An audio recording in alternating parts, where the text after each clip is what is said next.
अनुच्छेद 350 क्या है? यह अनुच्छेद केंद्र सरकार संघ को यह जिम्मेदारी देता है कि वह हर राज्य को दो खतरों से बचाए। एक, बाहरी आक्रमण। अगर किसी राज्य पर कोई दूसरा देश हमला करता है तो केंद्र सरकार का फर्ज है कि वह उस राज्य की रक्षा करे। दो, आंतरिक अशांति। अगर किसी राज्य के अंदर कोई बड़ी गड़बड़ी, हिंसा या ऐसी स्थिति पैदा हो जाती है जिससे कानून व्यवस्था बिगड़ जाए, तो केंद्र सरकार का यह भी कर्तव्य है कि वह उस अशांति को नियंत्रित करे और राज्य में शांति व्यवस्था बनाए।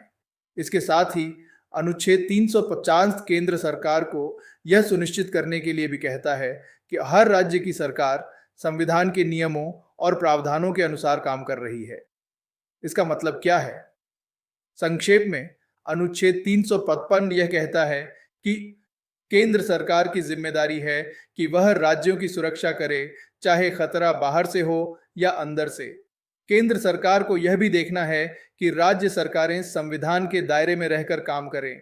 यह अनुच्छेद आपातकाल के प्रावधानों का एक हिस्सा है और अनुच्छेद 306 राष्ट्रपति शासन से जुड़ा हुआ है। अनुच्छेद 325 केंद्र सरकार को राज्य में स्थिति को नियंत्रित करने के लिए कदम उठाने का अधिकार देता है, जिससे कई बार राष्ट्रपति शासन लगाने की नौबत न आए।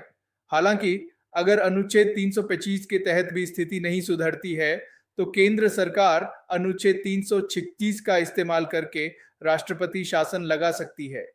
हाल ही में मणिपुर जैसी स्थितियों में अनुच्छेद 355 का जिक्र किया गया है।